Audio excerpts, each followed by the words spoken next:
మహమ్మారి నుంచి పిల్లల్ని ఏ రకంగా కాపాడుకోవాలి, పిల్లలు కూడా ఈసారి ఎఫెక్ట్ అవుతున్నారు అనేటువంటి వార్తల నేపథ్యంలో ఆ ఇష్యూ మీద ప్రధానంగా చర్చిస్తున్నాం. డాక్టర్ ఉషారాణి గారు, ఇప్పుడు మనకి లక్కీలీ మీరు ఇంతకుముందు అన్నట్టు నీలోఫర్ లాంటి ఒక డెడికేటెడ్ పిల్లల హాస్పిటల్ ఉండడం, కావాల్సినటువంటి ఇన్ఫ్రాస్ట్రక్చర్ అక్కడ ఉండడం సరిపోయింది. కానీ జిల్లాలో ఉన్నటువంటి సిచ్యువేషన్ కానీ లేక రాష్ట్ర వ్యాప్తంగా ఉన్నటువంటి పరిస్థితి కానీ, ఒకవేళ నిజంగా థర్డ్ వేవ్ పిల్లల మీద ఎఫెక్ట్ చూపిస్తుంది అనేటువంటి వార్తలే కనుక నిజమైతే మన ఇన్ఫ్రాస్ట్రక్చర్ సరిపోతుందండి? బ్రిటిష్ గారు ఈ విషయం గురించి ఆల్మోస్ట్ లాస్ట్ 20 days నుంచి డిఎంఈ రమేష్ రెడ్డి గారు సార్ అలాగే గవర్నమెంట్ అఫీషియల్స్ కూడా మాతో టచ్ లో ఉన్నారు. యాక్చువల్ గా దీని గురించి ఆల్ ఓవర్ స్టేట్ ఎలా మనం గేరప్ అవ్వాలి అనేది డిస్కస్ చేస్తూనే ఉన్నాము. మనకి సిటీలో అయితే నీలోఫర్ హాస్పిటల్ ఉంది, గాంధీ ఉంది, అలాగే డిస్ట్రిక్ట్స్ లో కూడా మెడికల్ కాలేజెస్ ఉన్నాయి. సపోజ్ వరంగల్ ఉంది, MJ medical college well equipped ఉంది. అలాగే మనకి 9 వెల్ ఎక్విప్డ్ మెడికల్ కాలేజెస్ ఉన్నాయి, అలాగే డిస్ట్రిక్ట్ హాస్పిటల్స్ కూడా ఉన్నాయి. సో యాక్చువల్ గా ఏం ప్లాన్ చేస్తుందంటే గవర్నమెంట్ ఏం ప్లాన్ చేస్తుంది, ఈ మెడికల్ కాలేజ్ ఫెసిలిటీసే కాకుండా డిస్ట్రిక్ట్ హెడ్ క్వార్టర్స్ లో కూడా ఐసీయూ బెడ్స్ ని క్రియేట్ చేస్తున్నారు. It is already in the process. Each district hospital లో 20 bedded ఐసీయూ క్రియేట్ చేస్తున్నారు. టోటల్ పీడియాట్రిక్ ఐసీయూ బెడ్స్ ని 1200 ఇమీడియట్ గా క్రియేట్ చేయాలనేది government plan. It is already they are implementing it. Process start అయింది. Place లేని చోట extra ఈ constructions కూడా స్టార్ట్ చేస్తారు. సపోజ్ నీలోఫర్ ఉంది, మాకు ఆల్రెడీ 1200 బెడ్స్ ఉన్నాయి, కానీ ఇంకో 1200 కి 1000 కన్నా ఎక్స్టెండ్ చేసి 500 ఐసీయూ బెడ్స్ నీలోఫర్ లో పెట్టాలనేది గవర్నమెంట్ సంకల్పం. సో దీని గురించి ఇన్స్టెంట్ స్ట్రక్చర్స్ ఇమీడియట్ గా కన్స్ట్రక్ట్ అయ్యి కూడా తయారు చేస్తున్నారు. అలాగే ప్రతి బెడ్ ని ఆక్సిజన్ బెడ్ కింద కన్వర్ట్ చేశారు. మాకు ఆ ప్రాసెస్ ఆల్రెడీ స్టార్ట్ అయింది. ప్రతి బెడ్ ఆక్సిజన్ గా చేశారు. ఈ 500 బెడ్స్ ఏమో ఐసీయూ వెల్ ఎక్విప్డ్ వెంటిలేటర్స్ కాదు, హెచ్ఎఫ్ఎన్సీ మెషిన్స్ అన్ని కూడా మేము ప్రపోజల్స్ ఇచ్చాము. So government is in the process of procuring. అలాగే డ్రగ్స్ కూడా ఇందాక డాక్టర్ రామారావు శర్మ చెప్తున్నట్టు మేము ఇమీడియట్ గా ఎఫ్ఐఎస్సీ కేసెస్ ఎక్కువ వచ్చు అనేది ఎక్స్పెక్ట్ చేస్తున్నాము. దానికి తగ్గట్టు డ్రగ్స్ సప్లై, ఇమ్యూనోగ్లోబులిన్ సచ్ ఎన్ ఎక్స్పెన్సివ్ డ్రగ్ మాకు గవర్నమెంట్ సెక్టర్ లో ఫ్రీగా దొరుకుతుంది. సో ఆ ఇమ్యూనోగ్లోబులిన్ కూడా అడిక్వేట్ క్వాంటిటీస్ లో సప్లై చేయడానికి కూడా గవర్నమెంట్ సంసిద్ధంగా ఉంది. సో డిస్ట్రిక్ట్స్ లో కూడా బెడ్ స్ట్రెంత్ గణనీయంగా పెంచడానికి తెలంగాణ గవర్నమెంట్ ప్లాన్ చేస్తుంది. ప్రతి మెడికల్ కాలేజ్ ని అప్గ్రేడ్ చేయడమే కాకుండా ఈవెన్ డిస్ట్రిక్ట్ హాస్పిటల్ లో కూడా 20 bedded ఐసీయూలు, పీడియాట్రిక్ ఐసీయూలు క్రియేట్ చేస్తున్నారు. డాక్టర్ ఉషార్ గారు, ఇప్పుడు సహజంగా గవర్నమెంట్ హాస్పిటల్స్ అంటే కొంత చిన్న చూపు, గవర్నమెంట్ హాస్పిటల్ సరిగా ఉండదు అనేటువంటి ఒక ఫీలింగ్ ఉంది చాలా మందికి. కానీ గాంధీ హాస్పిటల్ ఈ కోవిడ్ సిచ్యువేషన్లో one of the best services ఇచ్చినటువంటి సందర్భాన్ని మనం చూసాం. అట్లానే ఇప్పుడు గాంధీ హాస్పిటల్ తరహాలోనే రేపు పొద్దున నిజంగా మనం అనుకున్నట్టు రాకూడదనే కోరుకుందాం. కానీ ఒకవేళ అటువంటి సిచ్యువేషన్ వస్తే నీలోఫర్ ఆ రకమైనటువంటి బెస్ట్ సర్వీసెస్ ఇచ్చేటువంటి సిచ్యువేషన్ ఉందంటారా? ఇంకా ఇంప్రూవ్ చేసుకోవాలి, ఇంకా ఇంప్రూవ్ చేసుకోవాల్సిన అవసరం ఉందంటారా? ఇప్పుడు మీరు కనుక చూస్తే maximum number of children ladies dengue అయినా కూడా, స్వైన్ ఫ్లూ అయినా కూడా గవర్నమెంట్ హాస్పిటల్స్ లోనే ట్రీట్ చేస్తున్నాం. ఈవెన్ న్యూ బోర్న్స్ కూడా మాకు ఆల్మోస్ట్ ఇప్పుడు ఎనీ డే చూడండి 150 to 200 న్యూ బోర్న్స్ ట్రీట్ అవుతాయి. సో గవర్నమెంట్ హాస్పిటల్ చిన్న చూపు చూడడం అనేది అది ఒక అపోహ మాత్రమే. మనం కనుక చూస్తే స్టేట్ లో ఉన్న paediatric patients 2/3 of the patients government sector లోనే ట్రీట్మెంట్ తీసుకుంటూ ఉంటారు. మాకు ఎక్స్పెన్సివ్ ట్రీట్మెంట్స్ కూడా ఈవెన్ నాకు చెప్పినట్టు ఇమ్యూనోగ్లోబులిన్ అవనివ్వండి, వేరే మెడిసిన్స్, యాంటీబయాటిక్స్, కాస్ట్లీ యాంటీబయాటిక్స్ అవనివ్వండి, అవన్నీ ఫ్రీగా గవర్నమెంట్ సప్లై ఉంది. అఫ్కోర్స్ ఇప్పుడు మనం బెడ్స్ గణనీయంగా పెంచినప్పుడు మనకు ఎక్స్ట్రా స్టాఫింగ్ అవసరం పడుతుంది. అలాగే స్టాఫ్ ఇందాక శర్మ కూడా మెన్షన్ చేశారు, ట్రైనింగ్ అనేది అవసరం. సో దాని మీద కూడా మేము ఫోకస్ పెట్టాము. సో తెలంగాణలో అన్ని ఏరియాస్ నుంచి మెడికల్ ఆఫీసర్స్ కి, నర్సెస్ కి ఈ కోవిడ్ మేనేజ్మెంట్ ఒక స్టాండర్డ్ ప్రోటోకాల్స్ లో ట్రైన్ చేయాలనేది కూడా మేము ప్లాన్ చేస్తున్నాం. So definitely Niloufer will gear up. Niloufer is already has an existing facility and we are confident that we can provide good service. Doctor Ramarao గారు, ఏపీ విషయాన్ని తీసుకుంటే ఏపీలో కోవిడ్ అడ్వైజరీ కమిటీలో మీరు కూడా ఉన్నారు, ప్రభుత్వానికి అవసరమైనటువంటి సలహాలు సూచనలు ఇవ్వడం కోసం. మీరేం చెప్తారు? ఏపీలో ఎట్లాంటి సిచ్యువేషన్ ఉంది? ఇంతకుముందు మా రిపోర్టర్ చెప్తున్నారు అక్కడ ప్రాపర్ ఇన్ఫ్రాస్ట్రక్చర్కి సంబంధించి ఇంకా కొంత జరగాల్సినటువంటి అవసరం ఉందని. మీరేమంటారు? అదేనండి, అంటే ఇప్పుడు ఇంకా స్టిల్ అసలు అసెస్మెంట్ జరుగుతుందండి. ఇప్పుడు టోటల్గా అసలు ఎన్ని హాస్పిటల్స్ లో మనకి పిడియాట్రిక్ బెడ్ స్ట్రెంగ్త్ ఏంటి, దాన్ని రియల్గా అసలు పాండమిక్ ఇది వచ్చి థర్డ్ వేవ్ వస్తే కనుక సో వాట్ టు డూ అనేది so I think it's still in discussion అండి. అంటే ఓవరాల్ గా చూసుకుంటే ఇప్పుడు ఆంధ్రప్రదేశ్లో నెంబర్ ఆఫ్ పిడియాట్రిషియన్స్ వచ్చేసరికి అబౌట్ 1500 to 1600 పిడియాట్రిషియన్స్ ఉన్నారండి. అండ్ పిడియాట్రిక్ పోస్ట్ గ్రాడ్యుయేట్స్ వచ్చేసరికి I think around 300 to 350 post graduates ఉండొచ్చు అనమాట. సో రియల్ గా థర్డ్ వేవ్ వచ్చి పిల్లలు ఎక్కువ మంది ఇన్ఫెక్ట్ అయితే గనక వీళ్ళందరినీ మనం ఎలా యూజ్ చేసుకోవాలి అనేది. సో ఒకటేమో అంటే దీనిలో ఏంటంటే ఒకటేమో నెంబర్ ఆఫ్ బెడ్స్ ఎలా ఉన్నాయి, దాన్ని ఎలా ఇంప్రూవ్ చేసుకోవాలి, తర్వాత ఇన్ఫ్రాస్ట్రక్చర్ ఎలా ఉంది, ఎక్విప్మెంట్ ఎలా ఉంది అనేది నెంబర్ 2. అండ్ నెంబర్ 3 వచ్చేసరికి స్టాఫింగ్ ఎలా ఉంది, that includes paediatricians and post graduates. And number 4 వచ్చేసరికి నర్సెస్ అండి, which is very very important paediatric side కానీ అడల్ట్ సైడ్ కానీ నర్సింగ్. సో వీళ్ళల్లో మనకు ఉన్న నెంబర్ ఆఫ్ స్టాఫ్ సరిపోతున్నారా లేదా, నెంబర్ ఆఫ్ బెడ్స్ సరిపోతున్నాయా లేదా, దాన్ని నెంబర్ వైజ్ ఎలా ఇంప్రూవ్ చేసుకోవాలి, అండ్ వాళ్ళకి కావాల్సిన training. And important one is training, ఎలా ట్రైన్ చేయాలనేది. సో ఇవన్నీ చేసుకుని మనం దానికి రెడీయా కాదా అనేది మనం చూసుకోవాల్సిన అవసరం ఉందండి. ది థింగ్ ఏంటంటే as you know that 40% of the population is paediatric age group అండి, అండర్ 18. పీడియాట్రిక్స్ అంటే under 18 years age group is paediatric అండి. సో ఓవరాల్ గా మన కంట్రీలో చూసుకుంటే దాదాపుగా 52 crores పీపుల్ పిల్లలే అనమాట. అలాగే ఆంధ్రప్రదేశ్ తీసుకుంటే ఆంధ్రప్రదేశ్ లో 5.5 కోట్లలో 40% తీసుకోండి, 40% పిల్లలు తీసుకుంటే నియర్లీ ఎంత అవుతారండి, నియర్లీ 2 crores ప్లస్ ఉంటారన్నమాట పిల్లలు.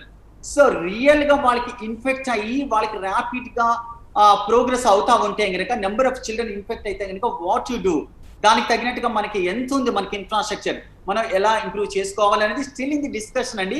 But the government is working on that.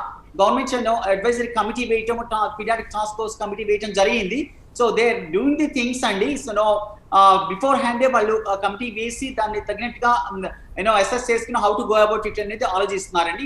Still in the initial stages, but I think government is working on that అండి. డాక్టర్ సెల్విల్ గారు, ఇన్ఫ్రాస్ట్రక్చర్ విషయానికి సంబంధించి పీడియాట్రిషియన్స్కి సంబంధించి లేకపోతే నర్సింగ్కి సంబంధించి మనకున్నటువంటి స్టేటస్ గురించి అయితే మీ observation? I mean I don't get you. మన స్టేటస్ ఏంటి, మనం ఏ స్టేజ్లో ఉన్నాం అంటే నిజంగా ఎఫెక్ట్ అయితే అవ్వకూడదనే కోరుకుందాం, పిల్లలు ఎవరు ఈ రకంగా బాధపడకూడదని కోరుకుందాం. కానీ థర్డ్ వేవ్ వచ్చే పరిస్థితి ఉంది అని చెప్పి ఆల్రెడీ హెచ్చరికలు ఉన్నాయి. థర్డ్ వేవ్లో నిజంగా పిల్లలే కనుక ఎఫెక్ట్ అయితే అన్నదే ఇప్పుడు సిచ్యువేషన్ కదా. దెర్ ఇస్ నో వే, అంటే థర్డ్ వేవ్ కనుక సెకండ్ వేవ్లో యంగ్ అడల్ట్స్ని ఇన్ఫెక్ట్ చేసినట్టుగా థర్డ్ వేవ్ కనుక మెయిన్ ఫోకస్ చిల్డ్రన్ మీదకి వస్తే, అంటే నేను if I have to put up the facts out there, we're not prepared and no country in this world can ever get prepared enough. That is the fact. ఎందుకంటే మనకంటే ఆర్థికంగా ముందుకున్న countries కూడా ఎంత prepare అవుతున్నా కూడా it is a difficult thing. ఎందుకంటే ఇది ఒక కొత్త situation in the entire world. But అదే బ్రెత్లో I have to say this, already కొన్ని కంట్రీస్ ఆల్మోస్ట్ కోవిడ్ బార్లో నుంచి బయటపడి నార్మల్సీ వైపు నడుస్తున్నాయి. సంథింగ్ లైక్, అంటే క్లాసిక్ కేస్ చెప్పాలంటే ఇజ్రాయెల్, కొంతవరకు యుఎస్ కూడా ఆల్మోస్ట్ కొంచెం ఇట్స్ బ్రీదింగ్ ఫ్రీ, మాస్క్ లేకుండా తిరిగే పరిస్థితి కూడా అక్కడక్కడ చూస్తున్నాం. సో దీనికి మోస్ట్ కీలకమైన స్టెప్ ఏం జరిగిందంటే ఈ కంట్రీస్ అన్నిట్లోనూ while covid appropriate behaviour follow అవుతూనే vaccination now is the most important thing. Vaccination కూడా within a certain time, stipulated time లోపు వీలైనంత ఎక్కువ చేయాలి. అంటే ఎంటైర్ కంట్రీలో వచ్చి ఇన్ఫెక్ట్ అయితేనేమి వ్యాక్సినేట్ అయితేనేమి ఈ రెండు పాపులేషన్స్ కలిపి అట్లీస్ట్ 60% కనుక రీచ్ అయితే ట్రాన్స్మిషన్ రేట్ ఆల్మోస్ట్ ప్రాక్టికల్గా ఉన్న సిచ్యువేషన్ మాట్లాడుకుంటే డాక్టర్ మనం చాలా దూరంలో ఉన్నాం. అదే అందుకోసం అడుగుతున్నాను, ఎందుకంటే ఇప్పుడు పెద్దవాళ్ళకి ఇంకా వ్యాక్సినేషన్కి సంబంధించిన వ్యవహారంలోనే ఒక కన్ఫ్యూజన్ ఉంది. చాలామందికి ఇంకా సెకండ్ డోసే ఇంతవరకు పడలేదు. ఇక గవర్నమెంట్ ఇచ్చినట్టు యంగ్స్టర్స్కి వేద్దాం అనుకుంటే అసలు ఇంతవరకు అది ఎన్రోల్మెంట్ దశలోనే ఉంది. పిల్లలకి సంబంధించి ఇంకా మనం ట్రయల్స్లోనే ఉన్నాం. ఇంకా వాటికి సంబంధించినటువంటి క్లినికల్ ట్రయల్స్ వ్యాక్సినేషన్ గురించి స్ట్రాటజీస్, కొత్త స్ట్రాటజీస్ ట్రై చేస్తున్నారు. It is very clear, 130 crore పాపులేషన్ని immunise చేయటం అని అంటే అది అసలు కనివిని ఎరుగంది, చేయలేం కూడా. ఏ కంట్రీ చేయలేదు అట్లా మొత్తం కంప్లీట్గా ఇమ్యునైజేషన్ విత్ ఇన్ 4-5 months. కానీ సూపర్ స్ప్రెడర్స్ని ఇమ్యునైజ్ చేయటం, తర్వాత నోయిడాలో కపుల్ ఆఫ్ అవర్స్ ఎగో వాళ్ళు 12 year+ ఏజ్ ఉన్న పిల్లల తల్లిదండ్రుల్ని ఇమ్యునైజ్ చేయటం స్టార్ట్ చేశారు. సో ఇట్లాంటి నావెల్ స్ట్రాటజీస్తో కొంతవరకు ట్రాన్స్మిషన్ని కట్ డౌన్ చేయొచ్చు. పిల్లల్ని ఇమ్యునైజ్ చేస్తేనే పిల్లలు ఇన్ఫెక్ట్ అవ్వకుండా ఉంటారు అనేది కాదు. ఎస్, అది ఐడియల్ సిచ్యువేషన్. కానీ పిల్లల్లో వ్యాక్సినేషన్ ఇప్పటి వరకు అప్రూవ్ అయింది Pfizer and Moderna to certain extent. Pfizer vaccine 12 year plus చిల్డ్రన్లో యుఎస్లో ఇస్తున్నారు స్కూల్స్ రీఓపెన్ చేయడానికి. మనకి కోవాక్సిన్ స్టడీస్ అవ్వాలి ఆర్ ఫైజర్ ఇంపోర్ట్ చేసుకునే పరిస్థితి కూడా లేదు, దాని ప్రిజర్వేషన్ మూలన, కాస్ట్ మూలన, వేరియస్ అదర్ ఫ్యాక్టర్స్ మూలన.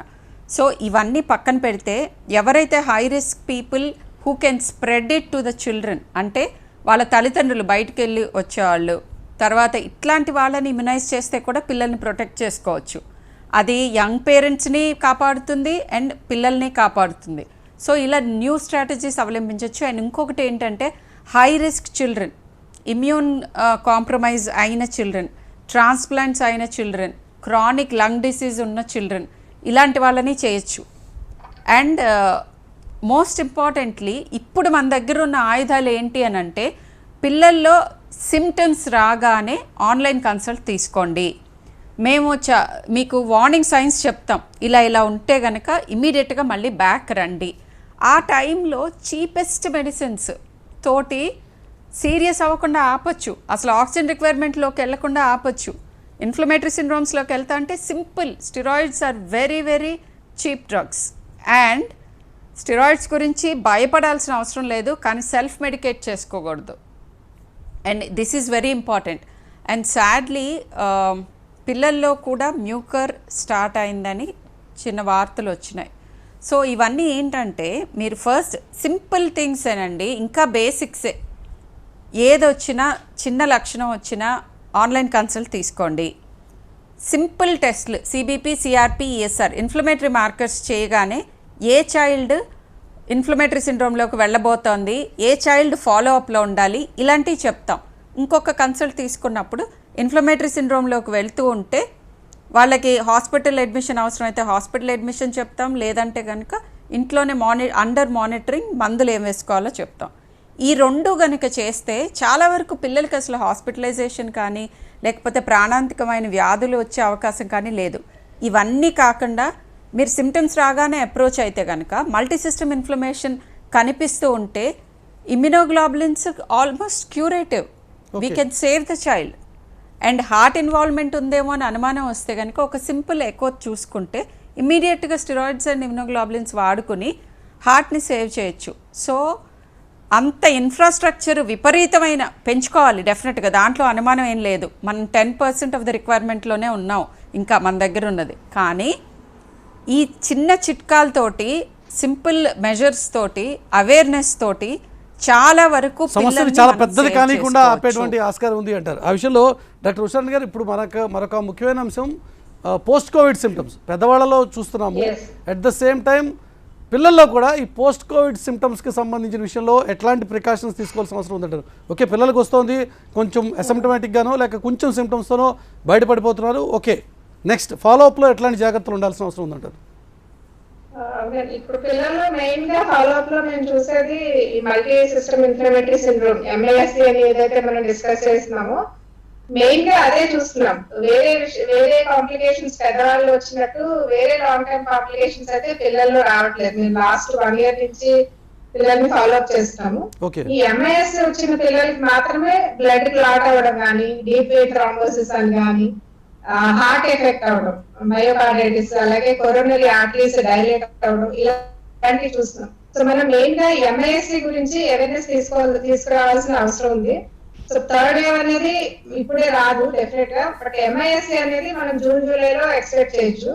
సో ఎంఐఎస్సి అనేది ఫస్ట్ కోవిడ్ సివియర్ గా వచ్చిన పిల్లలకే వస్తుంది అనేది లేదు. యాక్చువల్ గా కోవిడ్ పిల్లలకి వచ్చింది అని కూడా తెలియదు అనమాట. మైల్డ్ కేసెస్, అసిమ్టమాటిక్ కేసెస్, అలా పేరెంట్స్ కి కోవిడ్ వచ్చిన హిస్టరీ ఉండొచ్చు.